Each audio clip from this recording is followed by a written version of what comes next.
एक थी बूढ़ी काकी। उनके पतिदेव को स्वर्ग सिधारे बहुत समय हो गया था। बेटे भी जवान होकर चल बसे थे। उनका एक भतीजा था बुद्धिराम। बूढ़ी काकी ने अपनी सारी संपत्ति भतीजे के नाम कर दी थी।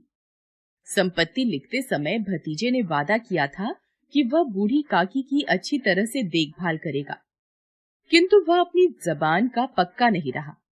उसकी पत्नी रूपा का व्यवहार भी काकी से अच्छा नहीं था। बूढ़ी काकी को वे लोग समय से भोजन भी नहीं देते थे। कहा है कि बुढ़ापे में आदमी का बचपन लौट आता है। यही हाल बूढ़ी काकी का भी हो गया था। उन्हें समय पर भोजन न मिलता या बाजार से आई कोई चीज न मिलती तो वे गला फाड़ कर रोने लगती। उनकी खाने की लालच बढ़ गई थी। बच्चे भी अपने माता पिता का रंग देखकर बूढ़ी काकी को सताया करते। कोई चुटकी काटकर भागता, कोई उन पर कुल्ली कर देता। काकी चीख मार कर रोती। पूरे परिवार में बुद्धिराम की छोटी लड़की लाडली ही बूढ़ी काकी के प्रति प्रेम रखती थी। एक बार की बात है, बुद्धिराम के बड़े लड़के का तिलक था। द्वार पर शहनाई बज रही थी। चारपाइयों पर मेहमान विश्राम कर रहे थे। घर की स्त्रियां गा रही थीं। भट्टियों पर कड़ाह चढ़े थे। पूड़ी कचौड़ियां निकल रही थी। मसालेदार तरकारी पक रही थी। पकवान की सुगंध चारों तरफ फैल रही थी। बूढ़ी काकी अपनी कोठरी में बैठी थी। भोजन की खुशबू उनकी नाक तक पहुंच रही थी। मन ही मन बोली, आह, कैसी सुगंध है। पर अब मुझे कौन पूछता है, जब रोटियां ही नहीं मिलती तब ऐसे भाग्य कहाँ कि भरपूर पूड़ियां मिले। बूढ़ी काकी से रहा नहीं गया। वे धीरे धीरे सरकती हुई बड़ी कठिनाई से चोखर से उतरी और धीरे धीरे रेंगती हुई कड़ाह के पास आ बैठी। रूपा तैयारियों में व्यस्त थी। उसे सांस लेने की फुर्सत न थी। सुबह से ही आराम नहीं मिला था। वह झल्लाती हुई थी।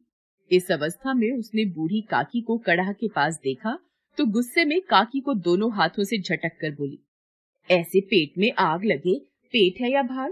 कोठरी में बैठते हुए क्या दम घुटता था? अभी मेहमानों ने नहीं खाया, भगवान को भोग नहीं लगा, तब तक धैर्य न हो सका। आकर छाती पर सवार हो गई। भला चाहती हो तो जाकर कोठरी में बैठो। जब घर के लोग खाने लगेंगे तो तुम्हें भी मिलेगा। तुम कोई देवी नहीं हो कि तुम्हारी पूजा पहले ही हो जाए। बूढ़ी काकी अपनी कोठरी में लौट आई। उन्हें अपनी जल्दबाजी पर पश्चाताप हो रहा था। उन्होंने सोचा, अब जब तक बुलावा न आएगा नहीं जाऊंगी। वो मन ही मन बुलाने की प्रतीक्षा करने लगी। एक एक पल युग के समान बीत रहा था। वह धीरे धीरे गुनगुनाने लगी। कुछ देर बाद उन्हें लगा कि गुनगुनाते हुए बहुत समय बीत गया। किसी की आवाज भी सुनाई नहीं पड़ रही थी। अवश्य ही लोग खा पीकर चले गए होंगे। मुझे कोई बुलाने नहीं आया। रूपा सोचती होगी कि मैं कोई मेहमान तो हूं नहीं कि मुझे बुलाया जाए। बूढ़ी काकी चलने को तैयार हो गई। उन्हें विश्वास था कि 1 मिनट में पूड़ियां आएंगी, तरकारियां आएंगी। उन्होंने सोचा, पहले तरकारी से पूरी खाऊंगी, फिर दही और शक्कर से कचौड़ियां रायते के साथ मजेदार मालूम होगी। मैं तो मांग मांग कर खाऊंगी। मेहमान मंडली अभी बैठी थी। कोई खाकर उंगलियां चाटता था, कोई दही खाकर चटकारे मार रहा था। बूढ़ी काकी रेंगती हुई उनके बीच जा पहुंची। कई लोग चौंक कर उठ खड़े हुए, पुकारने लगे, अरे बुढ़िया कौन है? यहाँ कहाँ से आ गई? देखो किसी को छू न दे।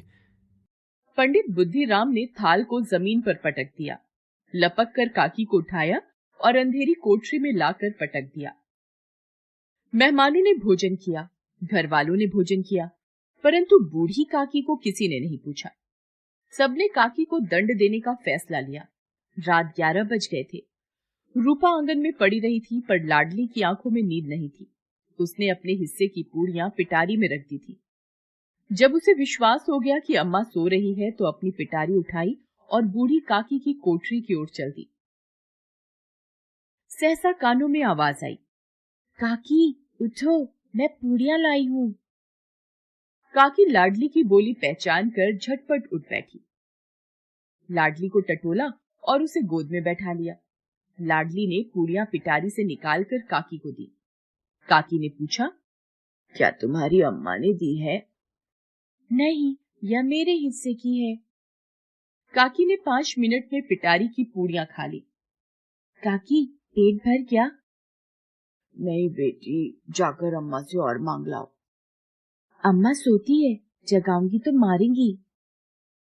काकी की भूख बढ़ गई थी। पिटारी की खुरचन टटोला, खुरचन गई।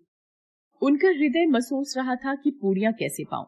उनके संतोष का बांध टूट रहा था। उचित अनुचित का विचार जाता रहा। वे लाडली से बोली, मेरा हाथ पकड़कर वहां ले चलो जहां मेहमानों ने बैठकर भोजन किया है। लाडली ने काकी का हाथ पकड़ा और जूठे पत्तलों के पास ले जाकर बैठा दिया। दीन शुदातुर काकी पत्तलों से पूड़ियों के टुकड़े चुनकर खाने लगी। ठीक उसी समय रूपा की आंख खुल गई। वह लाडली को खोजने लगी। उसे वहां ना पाकर वह उठी तो देखती है कि लाडली झूठे पत्तलों के पास खड़ी है और बूढ़ी काकी पत्तलों पर से पूड़ियों के टुकड़े उठाकर खा रही है। यह देखकर रूपा का हृदय सन्न रह गया। उसकी चचेरी सास झूठे पत्तल चाट रही है। ऐसा प्रतीत हुआ मानो जमीन रुक गई, आसमान चक्कर खा रहा था। उसे बहुत ग्लानि हुई। करुणा और भय से उसकी आंखें भर आईं। उसने सच्चे हृदय से आकाश की ओर हाथ उठाकर कहा, परमात्मा, मेरे बच्चों पर दया करो। इस अधर्म का दंड मुझे मत दो, नहीं तो मेरा सत्यानाश हो जाएगा। वह सोचने लगी, हाय कितनी निर्दयी हूं। जिसकी संपत्ति से मुझे इतनी आय हो रही है उसकी ये दुर्गति। मुझसे बड़ी भारी चूक हो गई। इस उत्सव में भी जहां हजारों लोगों ने भोजन किया, वहां इन्हें भरपेट भोजन न दे सकी, केवल इसी कारण से कि वह वृद्ध असहाय है।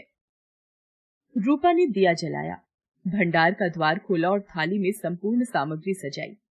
थाली लेकर बूढ़ी काकी की ओर चली। रूपा ने दुखी स्वर में कहा, काकी उठो, भोजन कर लो। मुझसे आज बड़ी भूल हुई, उसका बुरा न मानना। परमात्मा से प्रार्थना कर दो कि वह मेरा अपराध क्षमा कर दे। भोले भाले बच्चों की भांति जो मिठाइयां पाकर मार और तिरस्कार सब भूल जाता है, बूढ़ी काकी वैसे ही सब भूल कर बैठी हुई खाना खा रही थी।